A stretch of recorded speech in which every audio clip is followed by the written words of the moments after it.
It's a real pleasure to say a few words. I've recently joined CDKN as the Chief Executive based in our office in London, and this is my first visit to one of our overseas offices. As you know very well, Pakistan is leading and managing CDKN's operations across Asia. So it's a real pleasure that this is my first visit. And indeed, yes, it's not my first visit to Pakistan, and it's great to be back in Islamabad. And I was just saying to your colleagues how I'm recalling the various missions and assignments I've had in Pakistan over a number of years. Way back in the 80s, I spent the entire winter period running a survey of cotton farmers, particularly over their pesticide use and pest management, right through all the cotton-producing districts of Punjab and the Sindh. And I was based in Multan for that period. And my association carried on through the 90s in Pakistan, visiting on a number of occasions, working with WAPTA and providing some natural resources management and environment advice to the work with the Left Bank Outfall Drain project, which was funded by the British government at the time, and then visit to the work of the Aga Khan support program in the northern areas, and I visited Gilgit at that time. So I've been around a bit of Pakistan, much enjoyed it in the past, and it's great to be back working with a Pakistani organisation again. Climate Development Knowledge Network is a programme funded by the British and Dutch governments. It seeks to provide the best advice to developing country decision makers on responding to the challenges of climate and development. In a rather simplistic way, the United Nations Framework Convention on Climate Change, the international process, has divided the challenge to climate change between adaptation and mitigation. Now, CDKN comes into that space with other organisations, working at a global and at national levels to address the challenges of adaptation and mitigation. But we don't see these as separate approaches. A country like Pakistan, very vulnerable, as we've seen over the past year, to floods and to droughts and sea level rise. The challenges of adaptation are very stark and worrying for Pakistan, and certainly in terms of the vulnerability of poor people to those changes, but also the economy as a whole. And the numbers, as we know, add up to 9 or 10 billion a year, it's projected, adaptation costs will be to Pakistan. So adaptation and building a resilient response to climate change is necessary. At the same time, building a response to building a low-carbon future, integrating a lower emissions aspect into the economic growth pattern for this country when it's developing so fast. You have a young population, development is happening, infrastructure is coming up, roads are being constructed at a fast rate, a new airport is going to be constructed here in Islamabad. There are great opportunities for the mistakes that my country and others have made, where we got locked into a high carbon pattern of growth. Pakistan can avoid some of those mistakes and jump over that. So CDKN comes in to work with policymakers in Pakistan and across Asia, and indeed across the world, to try and address in an integrated way these issues of building resilience and moving towards a low-carbon future. We know the challenges are massive, but CDKN has funds to facilitate, to broker, and to bring knowledge in particular to these issues.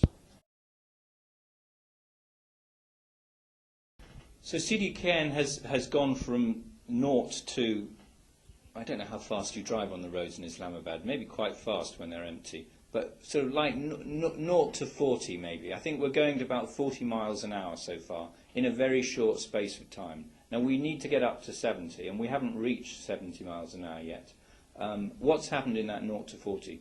From a beginning working globally, we worked out a way to work, and here in Pakistan there's been some fantastic progress. Notably, the work that the lead team has done in supporting the Pakistan government delegation to the Conference of the Parties of the UN climate change talks held last December in Cancun, Mexico, to bring better evidence and knowledge to that team to enable Pakistan to play a more significant role, not only for Pakistan itself, but for vulnerable developing countries.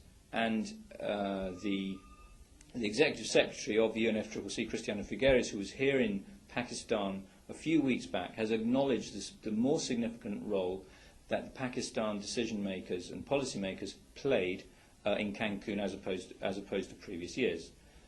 That was underpinned by the work of CDKN, and I think CDKN can be very pleased about this excellent start it has made in working with the core group of actors both inside and outside government to inform those decision makers and those negotiators in the UN process.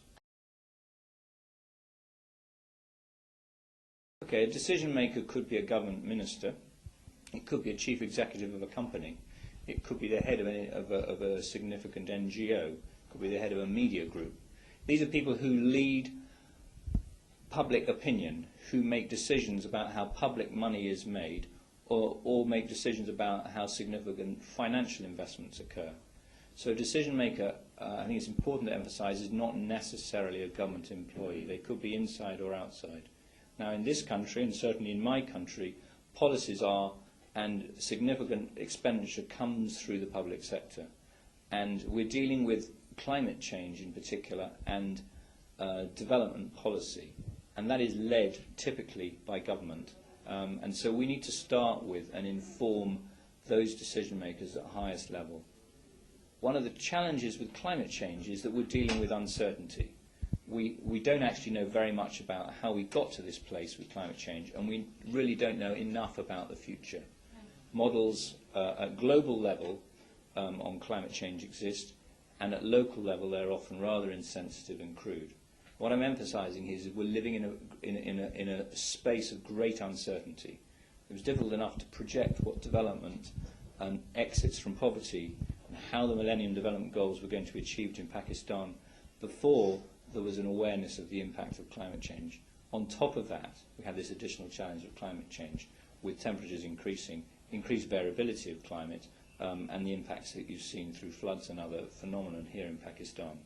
So into this space, knowledge is phenomenally important. And typically, decisions are not made on the basis of good knowledge. Decisions are often made because of public pressure or media pressure. In the UK, we have a public that are decision makers are often very responsive to what our daily newspapers might say. In the context of Pakistan, it may be different. You have a very difficult security situation in this country. I'm sure that's a driver of how some public decisions are made. CDKN comes along and says, well, we can bring to you, these decision makers, be inside or outside government, across Asia and across the world, better information to inform the decisions that need to be taken for the future generations of this country. And so we want to reduce the levels of uncertainty by providing better information. The decisions will be made, and we are not decision makers in CDKN. We bring neutral information to inform those decisions. Well, we'd like to know who you are, I think will be the first question. So please, if you are reading the CDKN website, or come to us through another website such as the Lead Pakistan website, spend a few minutes to give us some feedback on what you think about this website, whether you're clear about what we're saying we're about. CDKN is about, as I've said, delivering knowledge, and we're doing that through a number of routes. We're providing technical assistance to governments and others. We're providing funds for research on the issues of climate change, and we're supporting a number of knowledge products and partnerships. So I think we really welcome your feedback after you've had some time exploring the website. But you need to come with some knowledge of climate change. And I think the basic understanding of adaptation and mitigation and the challenges around building resilience will be necessary to navigate this space. But we want to hear your stories. Ultimately, these are stories about impact and the difference that is being made. So if you, as a reader on the website or coming into the website, know of something that's significant, where you think change can happen at substantial scale, please get hold of us. So it doesn't need to be just through reading this website. We have an email address, and you could subscribe to that or pick up the phone and ring one of our hubs.